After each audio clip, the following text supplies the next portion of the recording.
ಅರಮನೆಯ ಪ್ರತಿಷ್ಠೆಗೆ ರಾಜನ ಸೈನ್ಯ ಕೊಡಲಿ ಹಿಡಿದು ನಿಂತಿತ್ತು. ಆದ್ರೆ ಅಲ್ಲಿ ಎದುರಾಗಿದ್ದು ಆಯುಧವಿಲ್ಲದ ಪ್ರಕೃತಿ ಪಡೆ. ಪ್ರಾಣ ತೆತ್ತಾದ್ರೂ ಮರ ಉಳಿಸ್ತೀವಿ ಅಂದಿದ್ಲು ಒಬ್ಬ ಹೆಣ್ಣು ಮಗಳು. ಆಕೆಯ ಗರ್ಜನೆಗೆ ಇಡೀ ಮರುಭೂಮಿಯೇ ದಂಗೆ ಎದ್ದಿತ್ತು. 363 ಜನರ ಶಿರಶ್ಛೇದನವಾದರೂ ಬಿಡಲಿಲ್ಲ ಮರದ ಅಪ್ಪುಗೆ. ಇಡೀ ಜಗತ್ತನ್ನೇ ಕಣ್ಣೀರಿಡಿಸಿದ ಅಪ್ರತಿಮ ಬಲಿದಾನವಿದು.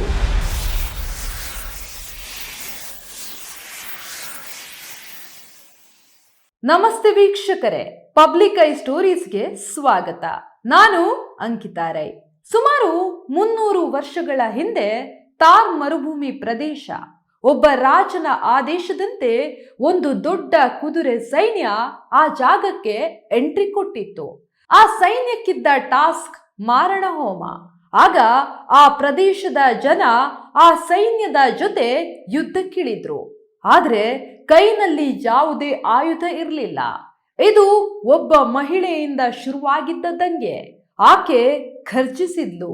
ಆಕೆಯ ಜೊತೆಗೆ 363 ಮಂದಿಯ ಬಲಿದಾನ ನಡೆದು ಬಿಡ್ತಾ. ಅವರ ಪ್ರಾಣ ತ್ಯಾಗ ಆದ್ರೂ ಅವರ ದೇಹ ಮಾತ್ರ ಒಂದು ಮರವನ್ನ ಅಪ್ಪಿ ಹಿಡಿದಿದ್ವು. ಆ ಮರವೇ ಬನ್ನಿ ಮರ. ದಗದಗಿಸೋ ತಾರ್ ಮರುಭೂಮಿಯಲ್ಲಿ ನಡೆದಿದ್ದು ಮಾಮೂಲಿ ಘಟನೆಯಲ್ಲ, ಕೇಚರ್ಲಿ ಘಟನೆ. ಇದು ಬಿಷ್ಣೋಯಿಗಳ ಅಲ್ಟಿಮೇಟ್ ಸ್ಯಾಕ್ರಿಫೈಸ್ ಸ್ಟೋರಿ. 1730 ಸೆಪ್ಟೆಂಬರ್ ತಿಂಗಳು ಜೋಧ್ಪುರದ ಮಹಾರಾಜ ಅಭಯ್ ಸಿಂಗ್ ಒಂದು ಭವ್ಯ ಬಂಗ್ಲೆ ಕಟ್ಟಬೇಕು ಅಂತ ಆಸೆ ಪಟ್ಟಿರ್ತಾನೆ. ಆ ಪ್ಯಾಲೇಸ್ ನ ಪ್ಲಾನ್ ಎಲ್ಲ ರೆಡಿ ಮಾಡಿಸಿರ್ತಾನೆ. ಆದ್ರೆ ಆ ಅರಮನೆ ಕಟ್ಟೋದಕ್ಕೆ ಟನ್ ಗಟ್ಟಲೆ ಸುಣ್ಣ ಬೇಕು. ಆ ಸುಣ್ಣವನ್ನ ಬೇಯಿಸೋಕೆ 100 ಟನ್ ಗಟ್ಟಲೆ ಸೌದೆ ಬೇಕು. ಸಿಂಗ್ ರಾಜನ ಮಂತ್ರಿ ಗಿರ್ಧಾರಿ ಭಂಡಾರಿಗೆ ಸೌದೆಗಾಗಿ ಮರಗಳನ್ನ ಕಡಿದು ತರಿಸುವಂತ ಹುಕುಂ ಕೊಡ್ತಾನೆ. ಮಂತ್ರಿ ಭಂಡಾರಿ ಕೊಡಲಿ ಹಿಡಿದು ಸೈನಿಕರ ದಂಡನ್ನ ಕೇಜರ್ಲಿ ಹಳ್ಳಿ ಕಡೆ ಪ್ರಯಾಣ ಬೆಳೆಸ್ತಾನೆ. ಆದ್ರೆ ಆ ಹಳ್ಳಿಯಲ್ಲಿ ಯಾವುದೇ ಆಯುಧ ಇರಲಿಲ್ಲ.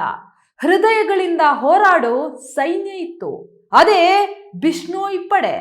First of all, Bishnoi community ಬಗ್ಗೆ ನಿಮ್ಗೆ ಗೊತ್ತೇ ಇರುತ್ತೆ. 15th ಸೆಂಚುರಿಯಲ್ಲಿ ಗುರು ಜಂಬವೇಶ್ವರರು ಈ ಪಂಥವನ್ನ ಸ್ಥಾಪನೆ ಮಾಡಿದ್ರು. ಇವರ ಲೈಫ್ ನ ಮೇನ್ ಫಿಲಾಸಫಿ ಒಂದು ನಂಬರ್ನಲ್ಲಿದೆ. ಆ ನಂಬರೇ 29. ಬೀಸ್ ಅಂದ್ರೆ 20, ನೋಯ್ ಅಂದ್ರೆ 9, ಬೀಸ್ ಪ್ಲಸ್ ನೌ 29, ಅದೇ ಬಿಷ್ಣೋಯ್. ಇವರಿಗೆ ಒಂದು ಮೇನ್ ರೂಲ್ ಇದೆ. ಯಾವುದೇ ಹಸಿರು ಮರವನ್ನ ಕತ್ತರಿಸೋ ಹಾಗಿಲ್ಲ, ಯಾವುದೇ ಪ್ರಾಣಿಯನ್ನ ಕೊಲ್ಲೋ ಹಾಗಿಲ್ಲ. ಪ್ರಾಣಿ ವಿಷಯ ಈಗ ಬೇಡ, ಮರಗಳ ವಿಷಯಕ್ಕೆ ಬರೋಣ. ಅಷ್ಟಕ್ಕೂ ಇವರು ಸಿಂಗ್ ಸೈನ್ಯಕ್ಕೆ ಎದೆ ಕೊಟ್ಟು ಪ್ರಾಣ ಕೊಡೋಕು ಸಿದ್ಧವಾಗಿದ್ದು ಮರಗಳಿಗಾಗಿ. ಆ ಮರ ಯಾವುದು ಗೊತ್ತಾ? ರಾಜಸ್ಥಾನದಲ್ಲಿ ಅದನ್ನ ಖೇಜ್ರಿ ಅಂದ್ರೆ ನಮ್ಮ ಕನ್ನಡದಲ್ಲಿ ಅದನ್ನೇ ಬನ್ನಿ ಮರ ಅಂತಾರೆ.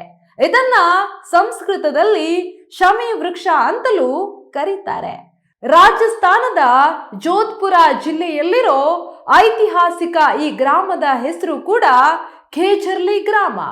ಈ ಬನ್ನಿ ಮರ ಮರುಭೂಮಿಯ ಸಾಕ್ಷಾತ್ ಕಲ್ಪವೃಕ್ಷ ಅನ್ನೋದು ಬಿಷ್ಣೋಯಿಗಳ ನಂಬಿಕೆ. ಅಷ್ಟೇ ಅಲ್ಲ, ಪ್ರಕೃತಿಯದ್ದು ಕೂಡ. ವರ್ಷಗಟ್ಟಲೆ ಮಳೆ ಇಲ್ಲದಿದ್ರೂ 50 ಡಿಗ್ರಿ ಬಿಸಿಲಿದ್ರೂ ಈ ಮರ ಹಸಿರಾಗೇ ಇರುತ್ತೆ. ಅದು ಹೇಗೆ ಅಂದ್ರೆ ಇದರ ಬೇರುಗಳು ಭೂಮಿಯ 300 ಮೀಟರ್ ಆಳಕ್ಕೆ ಹೋಗಿ ನೀರು ತಂದು ಮರವನ್ನ ಹಸಿರಾಗಿ ಇಡ್ತವೆ. ಇದರ ಎಲೆಗಳು ಪ್ರಾಣಿಗಳಿಗೆ ಆಹಾರ. ಇದರ ಕಾಯಿಗಳು ಅಲ್ಲಿನ ಸಂಗ್ರಿ ಜನರಿಗೆ ಬರಗಾಲದ ಅಡುಗೆ. ಇದರ ತೊಗಟೆ 100 ಕಾಯಿಲೆಗಳಿಗೆ ಮದ್ದು. ಈ ಬನ್ನಿ ಮರ ಇಲ್ಲದಿದ್ರೆ ಮರುಭೂಮಿಯಲ್ಲಿ ಬದುಕೇ ಇಲ್ಲ. ಇದೇ ಕಾರಣಕ್ಕೆ ಬಿಷ್ಣೋಯಿಗಳಿಗೆ ಬನ್ನಿ ಮರ ಅಂದ್ರೆ ದೇವರಿಗಿಂತ ಜಾಸ್ತಿ. ಈಗ ಅಸಲಿ ಮ್ಯಾಟ್ರಿಗೆ ಬರೋಣ. ಅಭಯ್ ಸಿಂಗ್ ಮಂತ್ರಿ ಗಿರ್ಧಾರಿ ಭಂಡಾರಿ ಕೇಜರ್ಲಿ ಗ್ರಾಮಕ್ಕೆ ಬಂದು ಇಡೀ ಕೇಜ್ರಿ ಮರಗಳ ಮಿನಿ ಕಾಡನ್ನ ನೋಡ್ತಾನೆ. ಸೈನಿಕರಿಗೆ ಕಡಿಯೋಕೆ ಸನ್ನೆ ಮಾಡಿದಾಗ ಅಲ್ಲಿಗೆ ಎಂಟ್ರಿ ಕೊಟ್ಟಿದ್ದು ಒಬ್ಬ ಸಿಂಹಿಣಿ. ಆಕೆ ಹೆಸರು ಅಮೃತಾದೇವಿ. ಅಮೃತಾದೇವಿ ಬಿಷ್ಣೋಯ್. ಯಾವುದೇ ಕಾರಣಕ್ಕೂ ಆಕೆ ಮರಗಳನ್ನ ಕಡಿಯೋಕೆ ಸೈನ್ಯವನ್ನ ಮುಂದಕ್ ಬಿಡಲ್ಲ. ರಾಜನ ಮಂತ್ರಿ ದುಡ್ಡು ಕೊಡ್ತೀವಿ ಅಂತ ಸಮಾಧಾನ ಮಾಡೋಕೆ ಹೋಗ್ತಾರೆ. ಆಗ ಅಮೃತಾ ದೇವಿ ಕೊಡಲಿ ಹಿಡಿದ ಸೈನಿಕರ ಕಣ್ಣಲ್ಲಿ ಕಣ್ಣಿಟ್ಟು ಸಿರ್ ಸಾಂಟೆ ರೂಖ್ ರಹೆ ತೋಬಿ ಸಸ್ತೋ ಜಾಣ್ ಅಂತ ರಾಜಸ್ಥಾನಿ ಭಾಷೆಯಲ್ಲಿ ಸಿಂಹ ಗರ್ಜನೆ ಮಾಡ್ತಾಳೆ. ಪ್ರಾಣ ಹೋದ್ರೂ ಸರಿ, ಒಂದು ಮರವನ್ನ ಕಡಿಯೋಕೆ ಬಿಡಲ್ಲ. ಯಾವ ಹಣ್ಣು ಕೊಡದ ಮರ, ಯಾವ ಹೂವು ಬಿಡದ ಮರ ಅಂತ ಮರಕ್ಕಾಗಿ ಆಕೆ ಪ್ರಾಣ ಕೊಡೋಕೆ ಮುಂದಾಗಿದ್ದೇಕೆ? ಈ ಪ್ರಶ್ನೆ ಬರುತ್ತೆ. ಆದ್ರೆ ಅವರ ಪ್ರಕಾರ ಆ ಮರದ ನೆರಳು ಎಲ್ಲದಕ್ಕಿಂತ ದೊಡ್ಡದು. ಆ ಮರಕ್ಕಿರೋ ಜೀವ ಮನುಷ್ಯನ ಪ್ರಾಣಕ್ಕಿಂತ ದೊಡ್ಡದು. ಮಂತ್ರಿ ಹಣ ಕೊಡ್ತೀನಿ ಅಂದ್ರು ಕೇಳಲಿಲ್ಲ, ಬೆದರಿಕೆ ಹಾಕಿದ್ರು ಕೇಳಲಿಲ್ಲ. ಹೀಗಿದ್ದಾಗ ಸೈನ್ಯಕ್ಕೆ ದಾಳಿ ನಡೆಸಿಯಾದ್ರೂ ಸರಿ, ಮರಗಳನ್ನ ಕಡೀರಿ ಅಂತ ಮಂತ್ರಿ ಆದೇಶ ಕೊಡ್ತಾನೆ. ಹೀಗೆ ಹೇಳ್ತಾ ಇದ್ದಂತೆ ಅಮೃತಾ ದೇವಿ ಸೀದಾ ಹೋಗಿ ಆ ಖೇಜ್ರಿ ಮರವನ್ನ ಗಟ್ಟಿಯಾಗಿ ಅಪ್ಪಿಕೊಳ್ತಾಳೆ. ಆದ್ರೆ ಕ್ರೂರಿ ಸೈನಿಕರು ಸ್ವಲ್ಪವೂ ದಯೆ ಇಲ್ಲದೆ ಆಕೆಯ ಜೀವವನ್ನೇ ತೆಗಿತಾರೆ. ಸಿಂಗ್ ಸೈನ್ಯಕ್ಕೆ ಮರಗಳನ್ನ ಕಡಿಯೋಕೆ ಎಲ್ಲಿಗೆ ರೂಟ್ ಕ್ಲಿಯರ್ ಆಗ್ಲಿಲ್ಲ.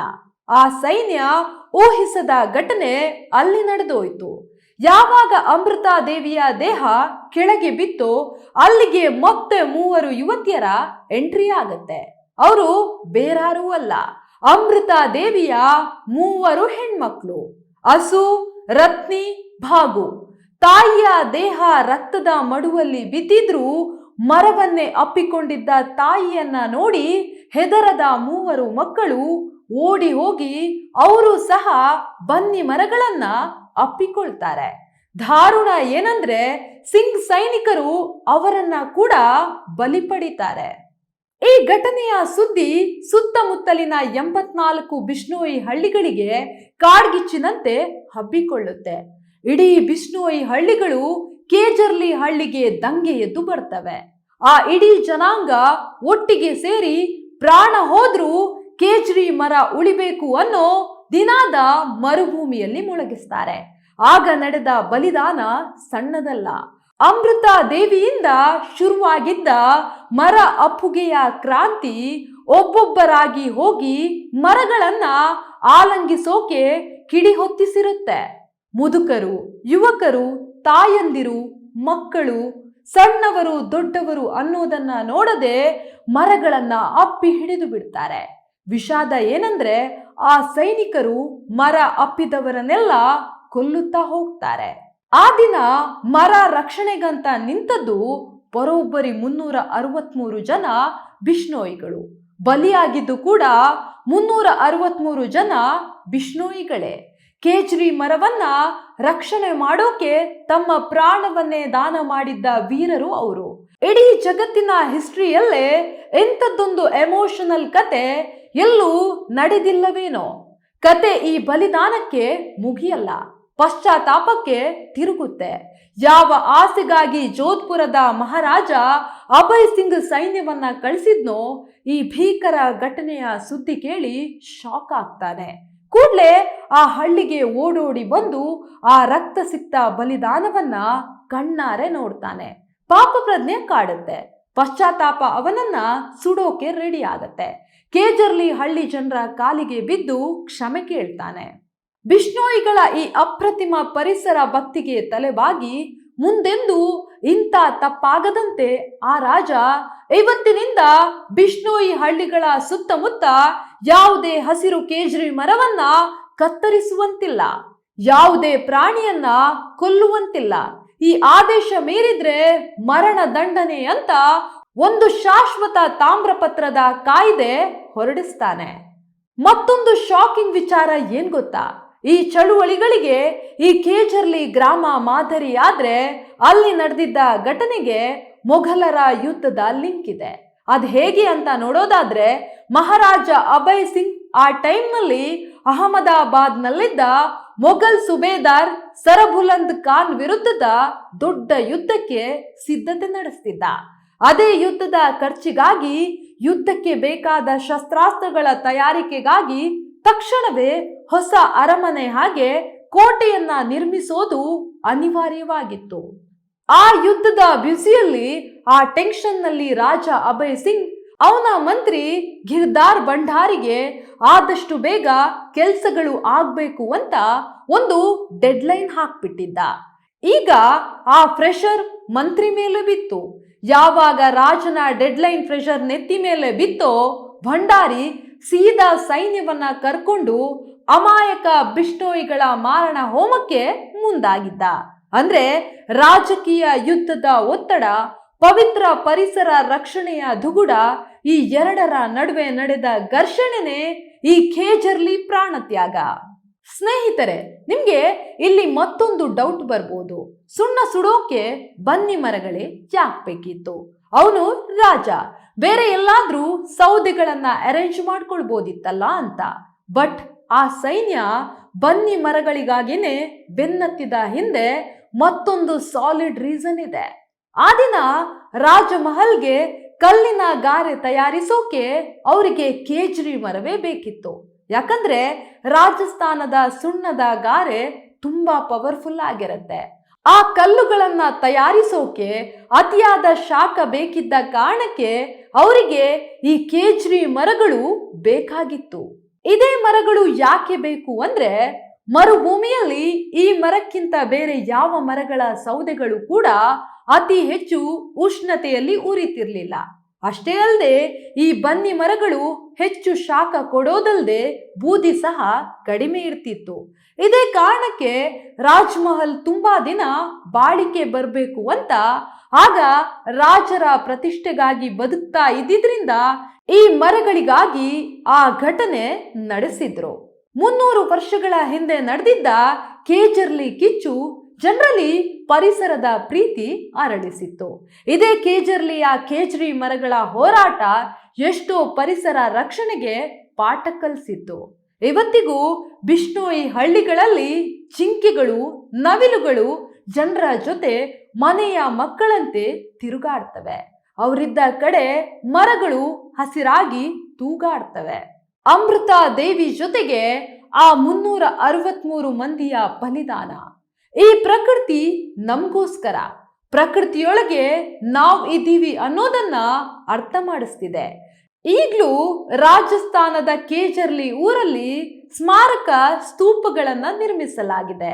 ಅಮೃತ ದೇವಿಯ ವಿಗ್ರಹ ನಿರ್ಮಿಸಿ ಆ ವಿಗ್ರಹದ ಸುತ್ತಲೂ ಆಕೆಯ ಜೊತೆಗೆ ಜೀವ ಬಿಟ್ಟಿದ್ದ 363 ಮಂದಿಯ ಹೆಸರುಗಳನ್ನ ಸಹ ಬರೆದು ಇಡಲಾಗಿದೆ. ಆ ಸ್ಥಳ ಈಗ ಬಿಷ್ಣೋಯಿ ಜನರಿಗೆ ಒಂದು ದೇವಸ್ಥಾನ. ಅಲ್ಲಿ ಕೇಜರ್ಲಿ ಮರಗಳಿರೋದು ತಾಯಿ ಸ್ಥಾನ. ಈ ಗ್ರೇಟ್ ಹಿಸ್ಟ್ರಿ ನಿಮ್ಗೆ ಇಷ್ಟ ಆಗಿದ್ರೆ ಕಮೆಂಟ್ ಮಾಡಿ, ರಿಯಾಕ್ಟ್ ಮಾಡಿ, ಈ ವಿಡಿಯೋವನ್ನ ಶೇರ್ ಮಾಡಿ, ನಮ್ಮ ಚಾನಲ್ ಅನ್ನ ಸಬ್ಸ್ಕ್ರೈಬ್ ಮಾಡೋದು ಮರಿಬೇಡಿ.